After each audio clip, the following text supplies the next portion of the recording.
Hey there, Start here. If you saw my previous video, I mentioned that you can bring Flaring Aether Rain to the Souls United event. He does have the Anniversary JP tag on him, so he is welcome to this fight. And so if you did get lucky and you managed to pull him, definitely bring him, because it makes this one so much easier with his leader skill.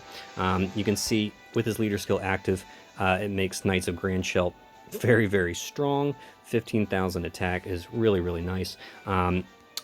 I have also upgraded his Brave Shift ability with 2 crowns already, which you should do before you try and tackle level 4, because the first 2 levels, very easy to clear. Even level 3 is very easy to just kill in the first turn.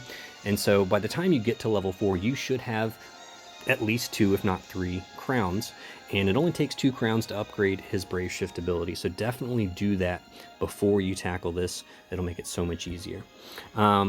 Now this is going to look exactly like my last video. It's going to be a 3-turn clear. The gear is all pretty much the same. In the Evade, Provoke, Fina, just use whatever gear you have to make her full Evade, full Provoke. So if you don't have Dancer's Diadem, use Moogle Charms, Durandal, whatever you have, to make her a full Evade Provoke unit. Give her some Bahamut synergies to help fill up the Esper gauge on turn 1. You can use an EX0 Fina the return. That is perfectly fine. That will be more than enough. The way I'm going to use her, an EX0 will work just fine. Okay?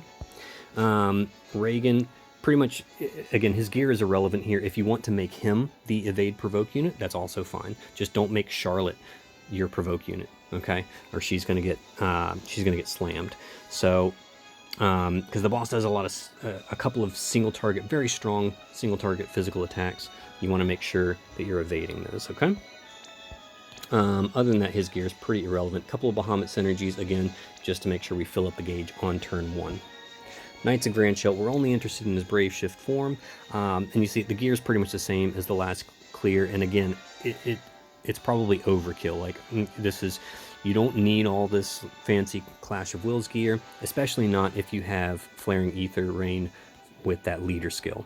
You can use whatever gear you have to just make him as strong as you can. Make sure he's got full LB damage, full human and demon killers. Whatever you've got to get that done should be fine. All right. Charlotte just need to make sure she's has some fire and dark resists. All right, for all to essentially resist and negate all the magic damage. That's all she really needs. She doesn't need anything special here. All right. Flaring Aether Rain. So, mine's EX1, so I'm not going to assume you have an STMR. I did Moogle one STMR already. Just in case something happens in the future and like there's another version of Rain or something like that that can potentially use that STMR. It's probably not going to happen. There's nothing in JP that would suggest that, but you never know.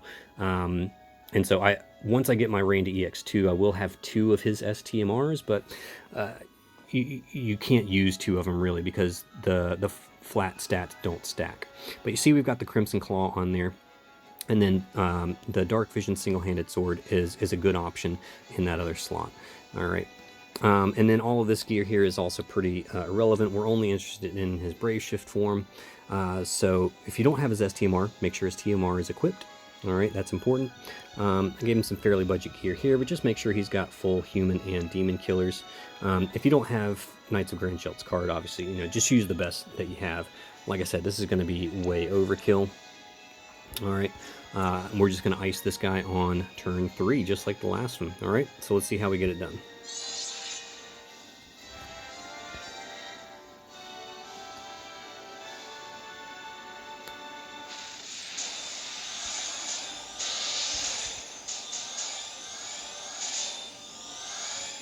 All right, so Fina's going to start off going to go ahead and summon Bahamut for the field.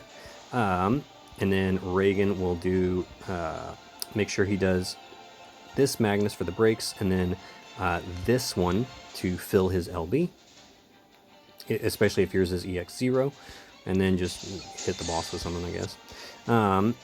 Charlotte will do her mag cover cooldown to unlock her double cast. Rain can Honestly, on this turn, Rain doesn't really need to do much of anything. He can just guard on this turn, actually. Because we're going to get dispelled on this turn anyways, so we're going to save all of our buffs for next turn. All right, Knights of Grandchild will just put a stack on his LB.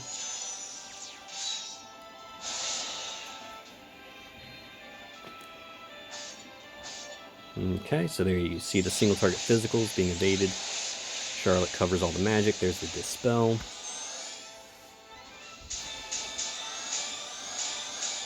Okay. And now Fina is going to do Delightful Glow. That will fill up her LB, so if your Fina's only EX0, she'll have a full LB gauge for next turn. Brilliant Veil to imbue everybody. And then Resolute Arrow just to get rid of a Mirage stack. Reagan will do his LB, which should have been filled up last turn by using his Grandis. Rain can now do his setup skills, Armor, Grant Me the Power, Unyielding Conviction, and we'll do Prominence Fall. Okay. Now he's going to be mixing elements a little bit with light and fire. That's fine. Okay.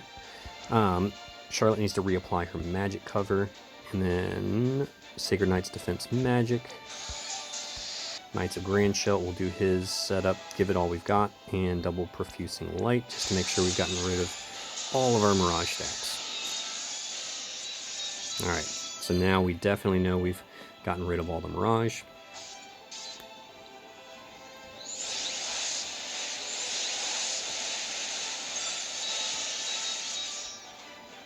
Alright, there we go, resisting all that. Alright, and similar to my last clear, we're just going to use Fina's LB. Reagan's going to triple Mirror of Equity. Rain does his LB. Knights of Grandchild does his LB. And this should easily kill this boss. Alright, so let's go.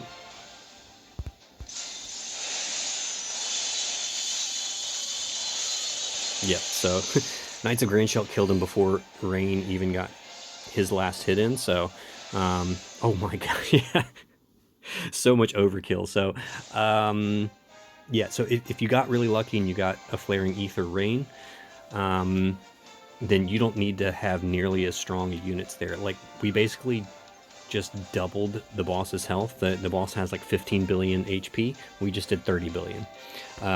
So yeah, I think we're good. Knights of Grandchild carried the fight, basically. I mean, he killed the boss all by himself. And then, you know, Flaring Aether Rain obviously doing a considerable amount of damage as well, because he's a very strong unit. So yeah, there's another way to get this fight done, quick and simple, if you got lucky and pulled yourself a Flaring Aether Rain. So hopefully this was helpful to you guys. I'm going to move on to the Ish Crown battle and hopefully get that one done soon and get that one out to you guys. All right, so I will see you on the other side.